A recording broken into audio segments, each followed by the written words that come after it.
సాయి కొంచెం పక్కరా సాయి.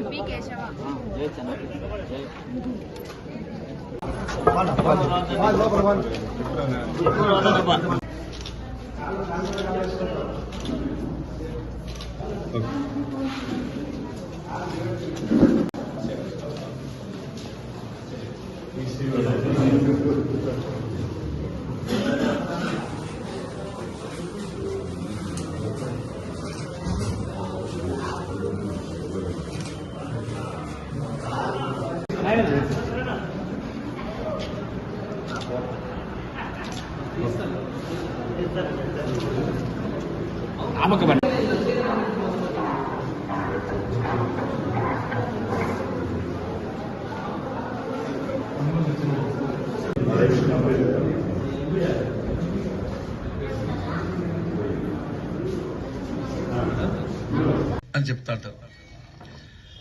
అన్నిటికంటే మనిషికి డబ్బు కంటే ఆరోగ్యం చాలా చాలా ముఖ్యం. చాలా మంది ఆరోగ్యం పట్ల శ్రద్ధ వహించరు. కానీ ముందు కాలంలో అయితే కొద్దిగా బాడీ బాగా గట్టిగా ఉండేది. మీ అందరూ తెలుసు, మేము చిన్నగా ఉన్నప్పుడు సద్ద సంగటి ఉండేది, జొన్న సంగటి ఉండేది, కొర్రలు ఉండేటివి, సామలు ఉండేటివి. కొద్దిగా మనుషులు కూడా బాగా కష్టపడేవాళ్ళు. దానివల్ల మనకు బీపీ కానీ షుగర్ కానీ వచ్చేది చాలా తక్కువగా ఉండేది. ప్రతి ఒక్కరూ బాగా కష్టపడేవాళ్ళు. నాకు బాగా గుర్తుంది, పొద్దున్నే లేస్తాను, పేడకాలు ఎత్తేసి కసువు నూకేసి నీళ్లు తీసుకొచ్చి పోయి కపిలు తోలి మళ్ళా సాయంత్రం వచ్చి ఆ పశువులకు దంట్లు పెట్టి రోజు మనుషులు బాగా కష్టపడే మనస్తత్వం ఉండేవాళ్ళు. దానికి తగ్గట్టు ఈ ఫుడ్ కూడా బాగా అందుబాటులో ఉండేది. స్వర్గీయ నందమూరి తారక రామారావు గారు తెలుగుదేశం పార్టీ స్థాపించిన తర్వాత, ఆ మహానుభావుడు వచ్చిన తర్వాత, అంతకుముందు కొంతమంది పెద్ద పెద్ద రెడ్డిల్లో మాత్రమే తెల్లన్నం ఉండేది. కరెక్ట్ తినడము, ఫుడ్ కూడా అన్ని సంపాదనలు తినడం. అంటే ఇప్పటికి ఇంకా కొత్త కాలం వచ్చేది, కొంతమంది ఇప్పుడు సంగటికి వచ్చేసారు చాలా మంది. ఆ సంగటి తింటే సగం ప్రాబ్లమ్స్ పోతాయి. తర్వాత ఇట్లా మిల్క్ కానీ ఇటువంటి పల్లెటూరు మీకు దొరుకుతాయి కాబట్టి అవి కూడా బాగానే ఉంటాయి. తర్వాత చాలా మంది ఈ మటన్ చికెన్ చాలా ఎక్కువ తింటారు. చికెన్ కూడా పర్వాలేదు, కానీ మటన్ మాత్రం చాలా డేంజర్. 40 సంవత్సరాలు దాటిన తర్వాత ఈ మటన్ ఎంత తక్కువ తింటే అంత మంచిది. ఏమన్నా నాన్ వెజ్ డిన్నర్ ఉందంటే పరిగెత్తారు. అది చాలా తప్పు, చాలా డేంజర్. అది నాలుగు సాయం చేస్తుంది కానీ లోపల డేంజర్ అది. కాబట్టి దానికంటే కాయగూరలు బాగా తినడము, ఆకుకూరలు బాగా తినడము, ఇవి ఆకుకూరలు, కాయగూరలు, పప్పు, రసం, ఇవి చాలా మంచి ఆరోగ్యానికి. సాధ్యమైనంత వరకు ఇక్కడ ఉన్న మటను చాలా చాలా తగ్గించండి. చేపలు బాగా తినచ్చు, ఇబ్బంది ఏముంది నాకు తెలిసి ఆహార అలవాట్లలో.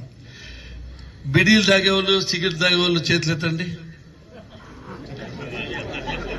ఏం పట్టుకోలేరు, నిజాలు చెప్పండి, పోలీసులకు కూడా చెప్తే ఏమన్నారా.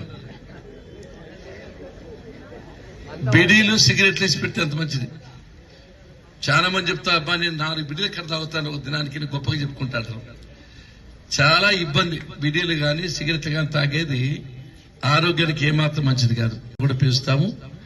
ఆరోగ్యం పట్ల బాగా జాగ్రత్త వహించాలని మిమ్మల్ని కోరుకుంటున్నా. అదే సమయంలో మీ ఆర్థిక పరిస్థితి కూడా బాగా పెరిగేదానికి పెన్షన్లు ఇస్తున్నాం. ఎన్నికల ముందు మాట చెప్పాం, మేము అధికారంలోకి వస్తే 3,000 రూపాయల పెన్షన్ను 4,000 రూపాయలు చేస్తామని చెప్పడం జరిగింది. చాలా మందికి డౌట్ వచ్చింది, జగన్మోహన్ రెడ్డి అలాంటోడు 150 ఒకసారి, 250 ఒకసారి, 250 ఒకసారి, 250 ఒకసారి పెంచాడు కదా, వీళ్ళ చేత అవుతుందా, వీళ్ళు కూడా అట్లా పెంచుతారు అనుకున్నారు. కానీ అన్ని పక్కన పెట్టి 250 బదులు ఒకేసారి 1000 రూపాయలు ఇచ్చాం. అంటే అదేవిధంగా వికలాంగులు 3,000ది 6,000 చేశాం. ఇంకా పేదోళ్ళు ఉంటే, ఇంకా వికలాంగులు అయితే 10,000 ఇచ్చాం. చాలా చాలా బాగులకు 15,000 రూపాయలు ఇస్తున్నామని చెప్పే సందర్భంగా మీకు గుర్తు చేస్తున్నా. పొద్దు కురికే లోపల 1వ తేదీ ఉద్యోగస్తులు ఏ విధంగా టంచర్గా జీతం ఇస్తామో ఆ విధంగానే 65 లక్షల కుటుంబాలకు ఒకే రోజులో పంచుతున్నామంటే ఈ ప్రభుత్వం యొక్క పనితీరు ఎట్లుంటుందో ఒక్కసారి ఆలోచన చేయండి. వాలంటీర్ లేకపోతే ఎట్లా పనిచేది, వీళ్ళు చేత అవుతుందా ఆ చేత అవుతుందా అనే వాళ్ళు ఒకే రోజు ఆంధ్రప్రదేశ్ 26 జిల్లాల్లో పొద్దుగునికే లోపల 65 లక్షల రూపాయల కుటుంబాలకు పెన్షన్లు ఇస్తున్నామంటే ఈ ప్రభుత్వం ఏదైనా చేయగలదు. దానికి ఇంతకంటే ఎగ్జాంపుల్ అవసరం లేదు. అంతేగాక మీరు బీసీలు ఉన్నారు, ఎస్సీలు ఉన్నారు, చాలా మంది బీసీలకు, ఎస్సీలకు, ఎస్టీలకు 50 సంవత్సరాలకే పెన్షన్ ఇస్తామని చెప్పి సందర్భంగా మీకు గుర్తు చేస్తున్నాం.